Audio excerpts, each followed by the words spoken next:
No, I'm kidding. Guys, we're live.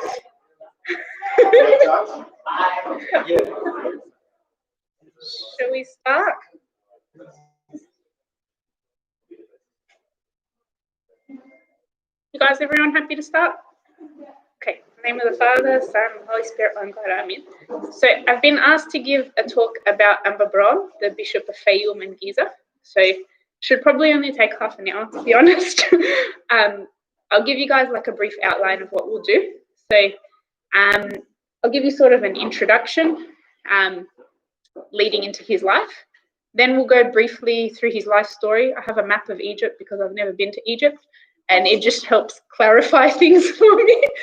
And then we'll go through some points about his life and stories. And to be honest, I really love stories, and we can share them. You guys can read them, and if anyone has more or less to add, by all means. So, Abraam, Bishop of Fayoum and Giza. So this is the best photo I could find of him, a real life photo, and he's actually considered pretty contemporary saint. So he would be during the time of most of our great grandparents, so Peta and Gedul's parents. Okay. So just a little little new points about him. So if you guys know anything about Abraam, the most striking or memorable characteristic is that he's described as the friend of the poor. So the more I got to read about him and know about his character from the resources I was given, the more I found he was actually a lot like Baba Krolos VI, who most of us all know and love, just a few generations before him. And this characteristic is only just one of many that he had. He was a man of prayer. He was a miracle worker. He was a comfort to everyone who needed him. And all around, he was clearly a man who was in fellowship with the Lord. And people were naturally drawn to that because, in actual fact, in all honesty, we are drawn to people that are Christ-like. You may not realize that, but if you look back in your history, you are drawn to Christ-like people. So let me read you an excerpt written by a man who was from Europe. So this man heard about the fame of Abraam, and he took his wife to go and visit Abraam. His name is Mr. Leader, and so some Western Catholic people told him about him. And so it's a little bit long, so bear with me. So he goes, there is a man in Egypt, his name is unknown to the ruling class, and who is yet the most talked of and the most venerated man in all of the Valley of the Nile. Although he is a Christian bishop, he's just as much a saint of heaven to the Muslims as to the Christians. And the Christians who join in daily throng that seek his spiritual help and blessings include Copts, Greeks, and Romans, the latter by no means confined even to the natives of Egypt. Before I even thought of seeking an audience with this wonderful old man, I heard Catholic people as far away as France speaking about this Bishop of Fayoum and Giza as an ascetic in whose powers were confirmed all the signs which the Lord said would follow them that believe. So in my name they shall cast out devils, and they shall lay hands on the sick, and they shall recover. So this old saint, whose power is known all over the Eastern world, is in direct, unbroken succession of those early Christians. So here he's talking about the unbroken succession of the Coptic Church from the time of St. Mark, our first pope, until now. And just as an aside, I was once told, if anyone asks you what's Coptic Orthodox, I always used to say, like Greek Orthodox, but Egyptian. So I was told, don't say that. Say this, we're a direct succession from the time of St. Mark, from Jesus, an unbroken line. So I'll just continue. He goes, no matter where I'd gone in Egypt, I heard again and again of the Bishop of Fayoum, and incredible stories were told to me of his self-denials, his fasting, his mystical wisdom, his power of divination, and his faculty to exorcise evil spirits and cure all manner of sickness, and of the comfort his words gave to both the afflicted soul and body, and his unstilted kindness to the poor. So after that, his wife, Mr. Leader's wife, she met with other Egyptian women, and she spoke in French, and she said to them, we've been in the presence of Christ. We are filled with the Spirit of God. This is just to paint a picture of what he was like back then. So I'll go briefly into his life story, and well, because I've never really been to Egypt, we're going to go through a map of Egypt. So he was born in 1829 and he departed in 1914. So like the way I kind of married up is Teta was born in 1925, 10 years later. So not that long ago. Yeah, definitely Pope Krolos. So his time was Pope Krolos V, which is a Pope Krolos before our familiar Pope Krolos. Okay, and I'll go into him because he's quite a significant part of his life. So Abraam was born in 1829 in Upper Egypt in a remote village of Degla. Delga? Degla. Degla. Sorry. And it's a province of Dariut. So his name was Boulos Khobrieb. So just to give you an idea, it's in the Said, so kind of around here, like southwest of the Maharat monastery. Is that right? Okay. His parents were devout Christians. They raised him in the love of the Lord, and at a very young age, he was taught the Bible. He memorized the Psalms at a very young age, and he was taught at something called the Koteb, which was like a church school. And he had a devout teacher called Raphael, and he was very anxious to learn everything. So when he was 8 years old, his mum, who was really dear to him, passed away. He was her only child. As far as I can tell, he was an only child. It's not clear. Apparently, I'm told sometimes they disregard females as siblings. I don't know. But basically, as a result of like his sadness, he turned to the Lord for comfort. And it's really common during like really hard times of affliction. People either turn to God or turn away from God. And I think having memorized the Psalms, he found a lot of comfort in them.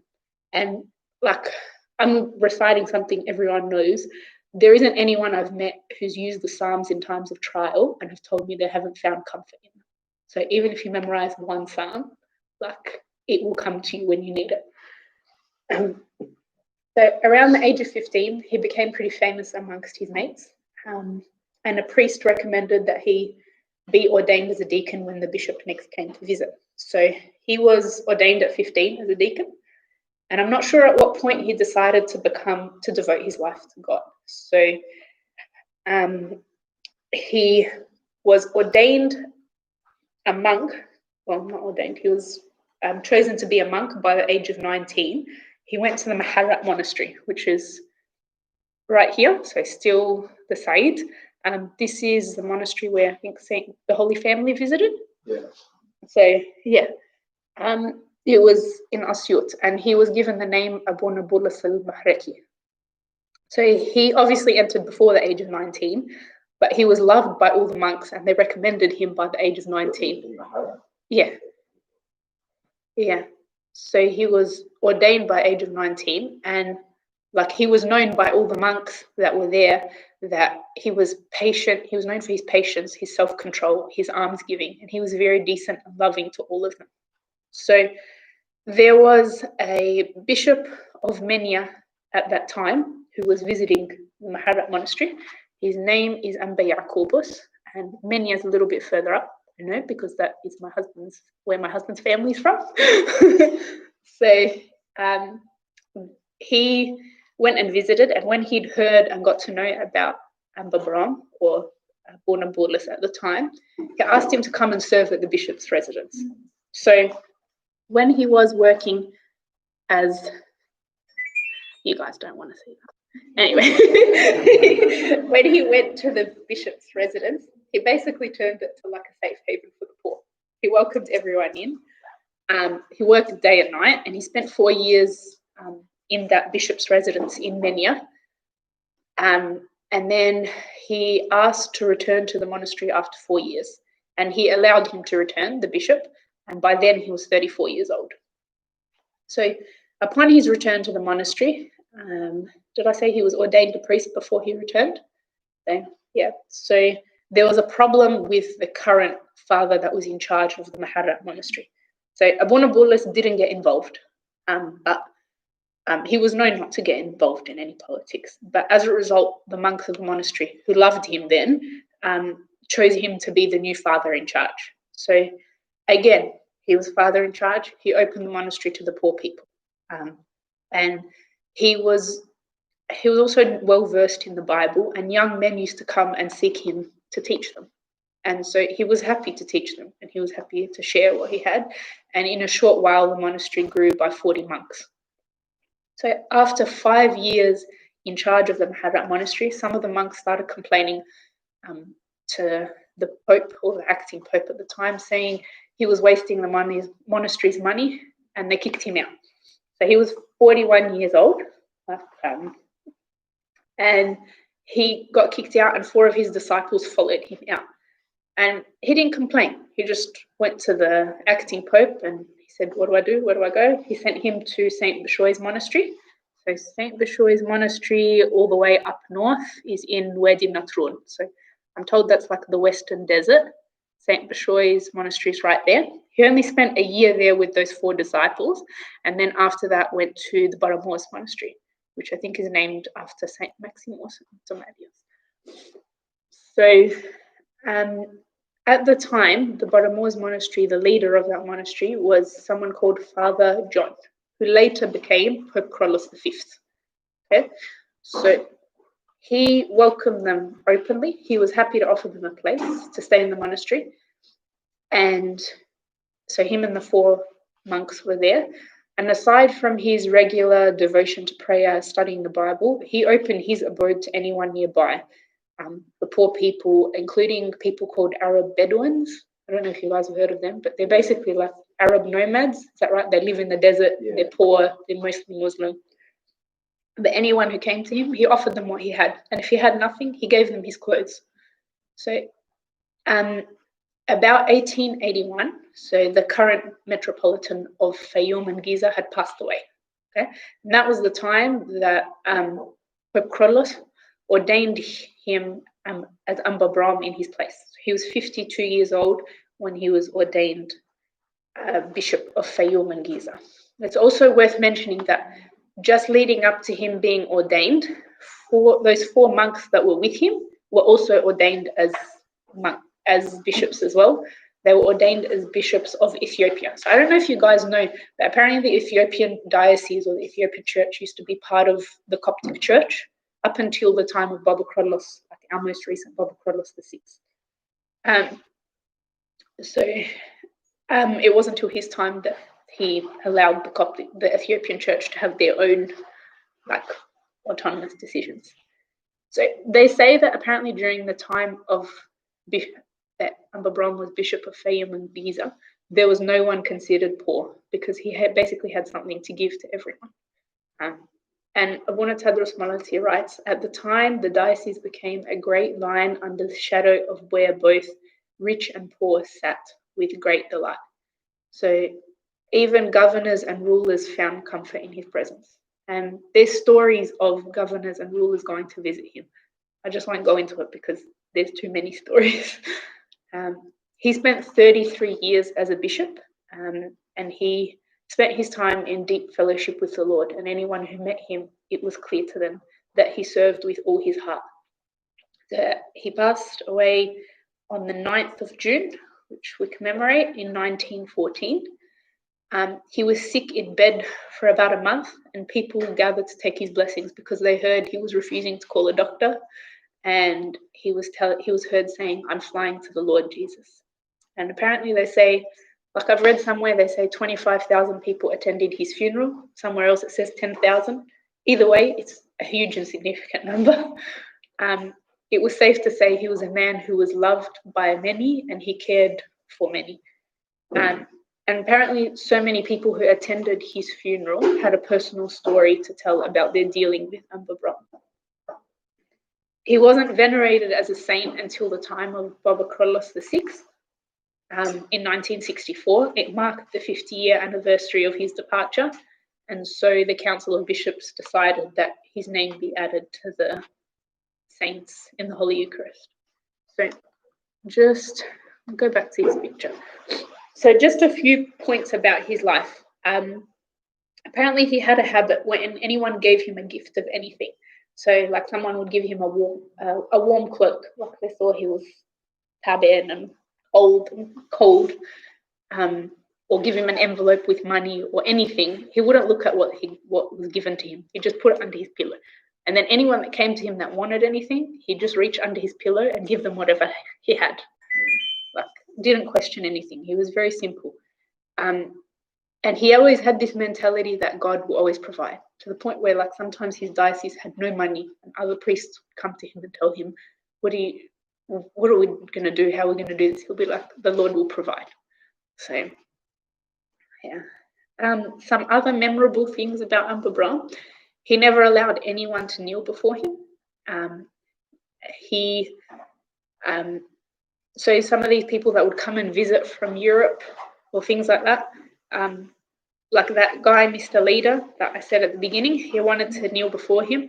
He had to like argue with him, and he eventually like convinced him. He goes, look, I kneel only before my Lord and Savior. He's my first, but I'm just respecting him and the reason with him.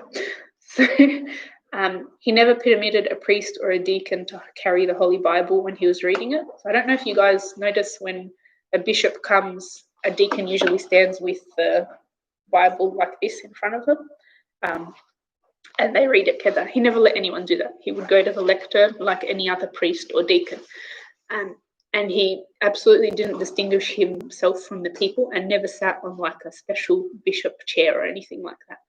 He never let priests burn incense in front of him. Like, sometimes, I don't know if you see, Abuna will like put the shoria of them priests, like his fellow priests and bishops. He didn't like that.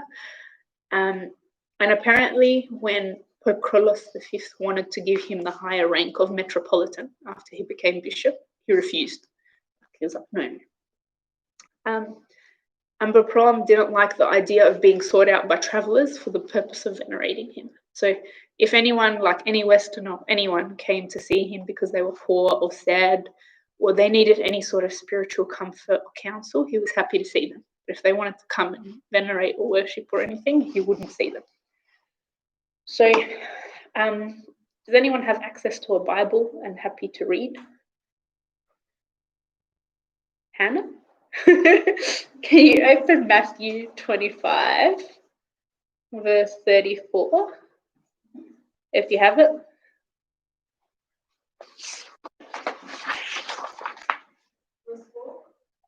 So Matthew 25, verse 34 to 40, if you don't mind reading it.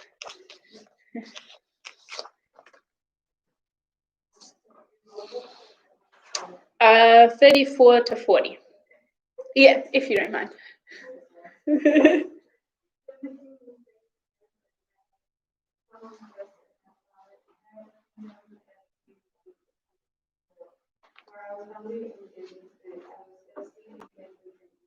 was a stranger in his land. I was naked and I was sleeping in his hand. Then the righteous will answer him, saying, Lord, when did we see you hungry and feed you, or thirsty and give you? When did we see you a stranger and take you in, or naked and feed you? When did we see you sick or in prison and come to you? And the king will answer and say to them, Assuredly I say to you, inasmuch as you did to one of the least of these, my brethren, you did to me. So whenever I hear of the life of Abraam, this is like the verse that strikes me most. And he really did build for himself a place in heaven. And he clearly used to say it a lot as well. So I just have some stories to share. We can take turns like reading them. I've only got 4. There's plenty more. If you guys have some to share, I'm happy to share them. I'll just do the first one. So apparently, because Abraam was known for his generosity without inquisition, 3 young men devised a plan to take some money from the saintly old man. Have you guys heard this story? So two of them are going to go and see him, and they're going to go and request money to bury their 3rd friend. So they went and told Abraam, our friend died, we want some money to bury him. He gave them what he had without question, just reached into his pocket and gave it to them. When they went on their way, they were pretty excited to meet their friend and share with him the money and their story. And in actual fact, they found that their friend had died. And they returned to the bishop and they confessed and repented. He forgave them straight away, but he told them, keep the money and bury your friend. I've heard somewhere else that he raised him, I don't know. The movie shows that he's told him to keep the money. But yeah. Does anyone want to read stories? They're very brief. Huh? Thank you. Stay here. Thank you. On one occasion, renovation. So the Pope gave him a certain amount and asked him to renovate the building.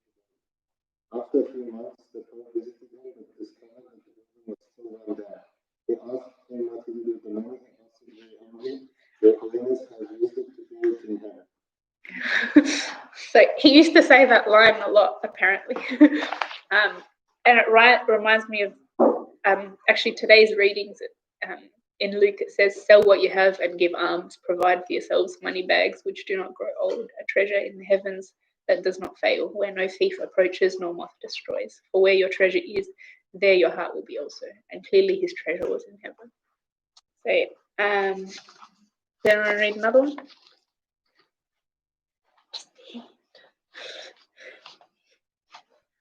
Thank you. Okay.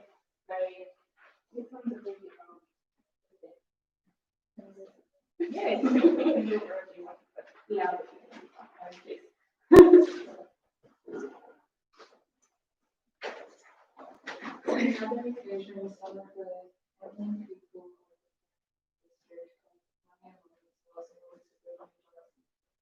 They gave the money to Anba and in turn distributed it among the poor.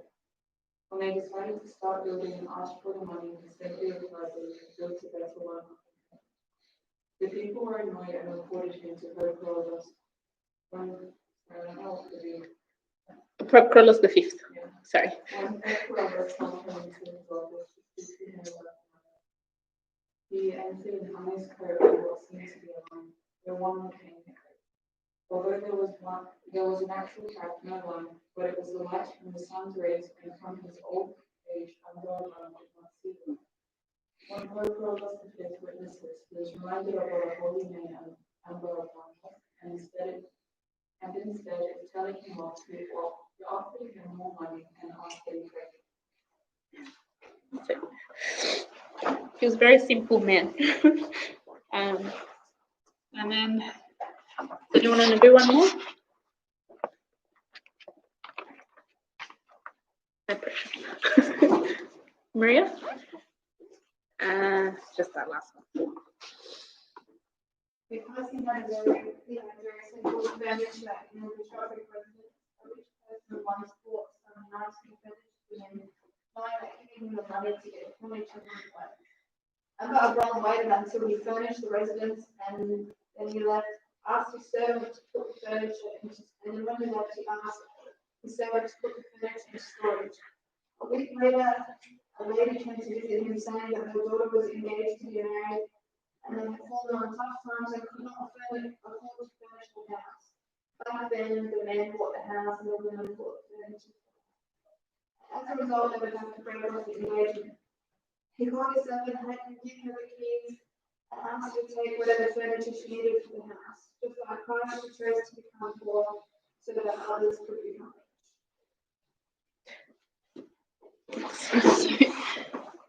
Does anyone else have stories they want to share? I only selected a few, to be honest. The ones that I found were significant. They found actually, anyone? Stories of Saint Abraam? I can send you guys this after if you want. But apparently they found the only possessions that he had after his death was his wooden cross and his pastoral staff. He was actually penniless and he distributed everything he had to the poor. And they actually had to accept donations for the cost of his burial. The man who gave everything away. Yeah. And there's a lot to be said about him. And he was simple and loving. And I hope his life story encourages us and reminds us of the true treasures that we should lay up for ourselves in heaven. Yeah.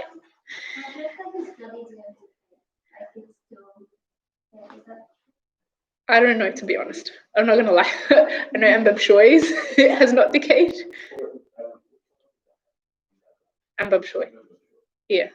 And apparently he stopped doing it when Baba Shnoda asked him. Listen, they have a very special relationship with them. They just talk to him. Yeah. This actually got me talking to Kiko about this, and I know like our generation, a lot of us like to when like we give out donations, like are they going to use it for drugs? Is he asking for money for alcohol? Do I give him money? Do I not give him money? And I just thought of Abraam, and I thought the guy didn't ask a single question. Someone asked him for money, he gave him money. He didn't. Someone asked him for anything, he gave him what he had. I have a question. Yeah. Right. Yeah. But if you know like someone is not using the money in a good way, or Yeah. for drugs, for example, Yeah. or gonna buy alcohol with it, they still give him money? Like he did. He did, and he left it to the Lord. He was very simple. When are you going to be in a situation when you know someone is going to use it for drugs or alcohol? Like, for example, we be another city and somebody comes up money, offer like we'll go buy you food, buy you whatever you want. Do you know he's going to use it for money? Or like if you're asking him like we'll buy you whatever you want, then he says no, I just want the money.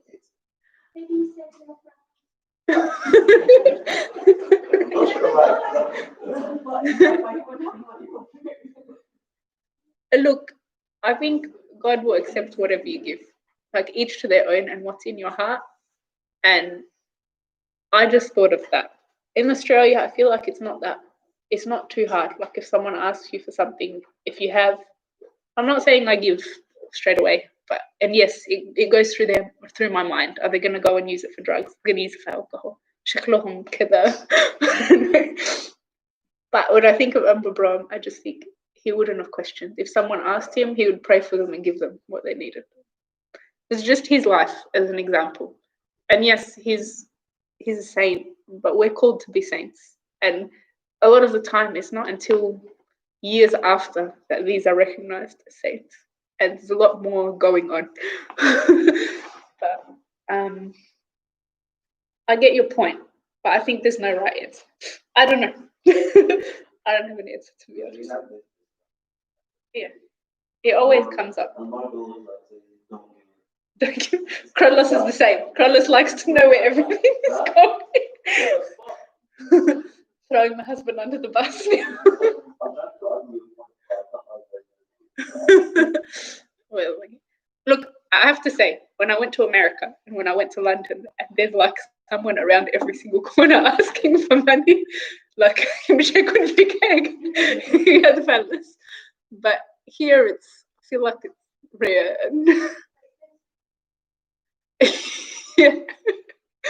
There is a story. We were given some sandwiches, a lot of sandwiches for a day trip to London. Yeah, by Kiko's auntie. And then I was like, how are we going to eat like 10 sandwiches? He's like, we're not throwing them away. And so every time we saw someone, give him like a few pennies and a sandwich. And then we went back to Paris, like to his aunt. And he goes, Lulu, انت أكلتي الفقراء.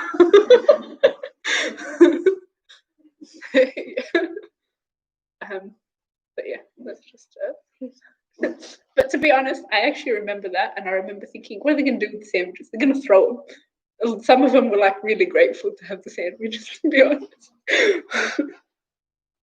But yeah. Does anyone have anything else to add about Abraam? I'm not talking about if we have something like Yeah. And I think he refused maybe to Yeah. say No. so then we said, and then they found the next day and it was fine. And it wasn't black and it wasn't together or anything.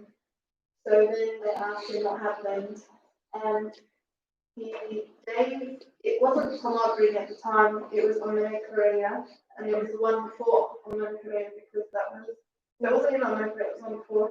He actually gave it to the head of the convent of Abraam and told her, like, he gave her oil and he said, this is from heaven, in a sense that Christ came to him and consecrated him with oil and left him with oil.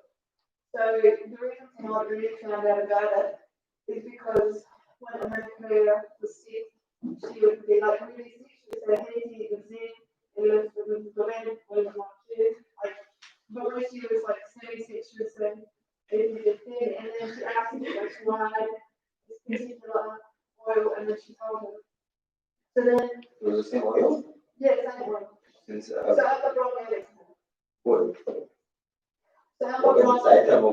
Yeah, so Anba brought it. Anba brought it like the one before America was passed down. So I think there's still some oil there, and you have to go and ask for the special oil.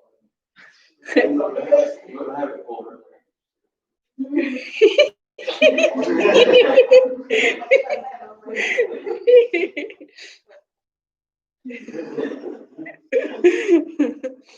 My baby.